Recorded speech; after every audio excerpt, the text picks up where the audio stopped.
So in today's video guys, I'm going to be going over the top 5 best duo drop spots for Chapter 3 Season 2. As you guys know, with the addition of this new season, there have been plenty of map changes with a lot of new chests in a bunch of different areas. And in today's video, I'm going to be going over the 5 overall best drop spots from worst to best for Chapter 3 Season 2. As you guys know, Duos is the main game mode that's going to be the FNCS and Cash Cup game mode this season, and you guys are going to really like this video if you watch it all the way through. Obviously, be sure to use code SonataYT in the Fortnite item shop if you guys do want to support me. Let's get into this video. Now once again, like I said, this is going to be from the worst drop spot to the best drop spot. And worst basically means the one that has the least amount of loot, and vice versa, the best drop spot is going to be the one with the most chests but the most amount of people contesting it as well. Now coming in at number 5, the 5th best duo drop spot for the season is going to be Tumbledown Temple in the Crater Split. This is one of the drop spots that was affected by the map changes of the new season. I had Tumbledown Temple in my last duo drop spots video, but it wasn't part of this Crater Split. Basically what's going to happen is there's going to be 12 chests, 1 noms box, 2 slurp barrels, 2 fishing spots, 1 car for rotation, there's going to be materials from the trees, the temple walls, and the metal buildings nearby. And there's going to be 1 to 2 teams contesting you at most. Now this drop spot is really good for people who want to land somewhere more low-key in a place that is not as contested. A really big benefit of this drop spot is that it is pretty central, so if you guys pull a zone, the chances are you're going to be closer to the zone rather than farther away from it. The only negative to this drop spot is that you are kind of sandwiched in between the Joneses and the Sanctuary, so if you do get W keyed, you might be in a little bit of a sticky situation when you are being keyed. That's really the only issue with this spot, and I would recommend it to all players that are playing in Cash Cup Opens and FNCS Opens that are looking for an uncontested place to go, especially if you're a beginner comp player. I would consider landing here if I'm a person who's just started playing competitive and who wants to get a really easy location down very quickly. What's important to recognize is that this is a pretty wide split, so if you land here and you are being contested, you need to play it very intelligently. I'm going to be putting up a map of where each member of the duo should land, and you guys should refer to this map whenever you guys are planning on landing here. But now moving on to number 4, which is going to be the 4th best drop spot on this list, it's going to be known as Shell or High Water. Now this drop spot was around in Chapter 3 Season 1, and it really has had no changes, but it's still really good, which is why I'm going to be including it on this list. Shell or High Water is going to be having 16 chests, 2 noms boxes, it's going to have fishing spots in the ocean nearby, it's also going to have 2 cars for rotation, it's going to have some materials from the trees, the rocks, and the metal and shifty shafts nearby, and there's going to be 2 to 3 teams contesting you at most. Now one of the best parts about this drop spot is that it is really easy to land here. This house is elevated on a hill and it's also very close to the edge of the map, so it's not like you're going to be W keyed from people at the edge of the map. And also, when you do land here and somebody is landing in Sleepy Sound or Shifty Shafts and trying to go near you, you automatically have the high ground advantage on them.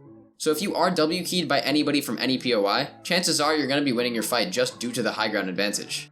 This drop spot is a really good place for teams who don't want to land somewhere that's too much of a split. I would recommend this drop spot to all people who are somewhat experienced comp players who want to try to land somewhere with a good amount of chests for a duo. If you're uncontested, this drop spot is great. However, the only issue is that when you are contested, sometimes it does get a little bit difficult to find perfectly good loot. Especially if the people you're fighting have left the drop spot and left you with virtually no loot. That's really the only issue with this landing location. But other than that, I would recommend this to pretty much anybody that is an entry level or even experienced comp player. Tons of pros have landed here in FNCS, and it's worked for them perfectly well. So this drop spot is pretty much what you make of it, and if you know how to play it right, then you're pretty much good. Now the next drop spot is going to be a returning one from my last drop spots video for last season. This is going to be the Ruins in Cuddle Cruisers Split. This place is going to be having 27 chests, 2 noms boxes, 2 coolers, fishing spots in the ocean. It's also going to have 1 safe for gold. It's going to have boats for rotation, and then materials from the trees, temple walls, and the metal from the mansion. And there's going to be 3 or 4 teams contesting you at most. Now this drop spot is really underrated just because people don't realize exactly how many chests it actually has. This place has an insane amount of chests, and if you land here, you're always going to be leaving with tons of loot. One of the biggest parts of this drop spot is that you're going to be landing in a place that is very secure. You're going to be on the edge of the map and nobody can W key you from the ocean. The only place that you actually can be W keyed from is maybe Daily Bugle or the Sanctuary, but that's going to be pretty rare. So when you land here, if you're uncontested, it's a very powerful drop spot. However, if you are contested, it does get a little bit tough. I'd recommend that you guys section off one part of this split that you and your duo should both land at, and then focus your firepower onto the other part which the other team landed at. If it comes down to a 50-50, you just gotta have the better drop. That's not that hard, you just gotta make a drop map, which is something I will try to cover at the end of the video. But overall, this drop spot is great for any experienced or even semi-professional comp players. I've seen tons of pros land here because they get tons of loot. You guys are pretty much gonna have everything you need as long as you land at this landing location. Now the second best drop spot that I'm going to be covering on this list is also another one that I covered last season. This is going to be the Upper Sleepy Sound and Lighthouse split. This place is going to have 32 chests, 8 noms boxes, 2 coolers, a slurp truck, fishing spots in the ocean. It's also going to have cars and boats for rotation, 1 safe for gold, and then materials from the trees, the rocks, and the metal buildings. And at this place, there's going to be 4 or 5 teams contesting you at most, but that's going to be pretty rare. I think the part that makes this drop spot very good is that it's a named location, but it's pretty much separated from the rest of the POI. It's not like the people from the other half of Sleepy Sound are going to get in a boat and start W keying you out of nowhere. You're pretty much separated. It's almost as if it's 2 different towns. But I would recommend this to pretty much any semi-pro or even pro player. I don't know why you would be watching my video if you're a pro player, and if you do, thank you very much. But Upper Sleepy Sound and the Lighthouse Split is a fantastic combination of a place to land. You guys are going to get tons of mats, you're going to have so much fish, and there's so many peppers. The pad spawn rate here is also very high because there's tons of floor loot spawns. As long as you guys know how to loot this place, you're going to be pretty set. And it's almost as if you can't really fail if you land here. I personally landed here in Duo Cash Cup and in Duo FNCS, and I think I did pretty well, which is why I would recommend it to all of you guys. But now, at the number 1 spot, we're going to have a POI that was updated with the addition of this new season. This is going to be the Condo Canyon in Blimp.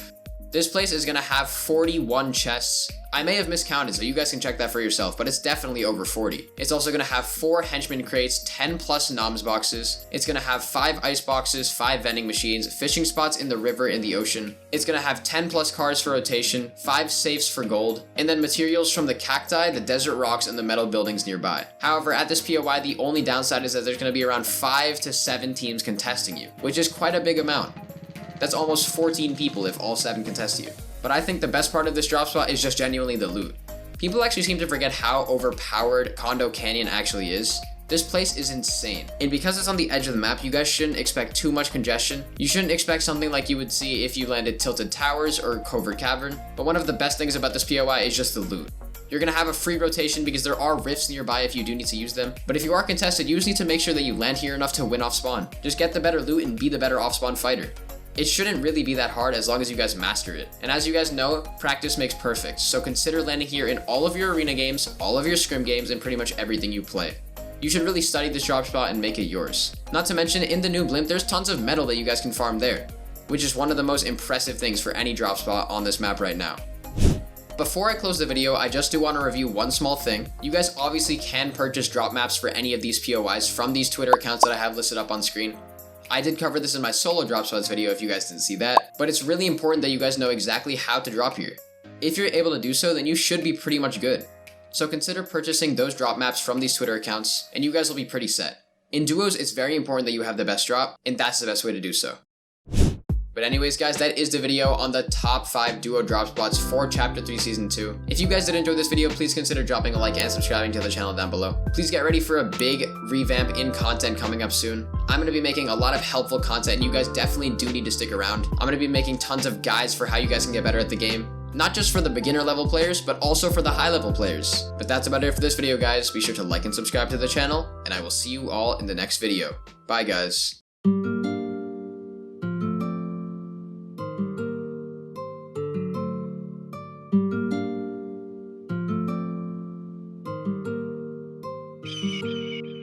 Thank you.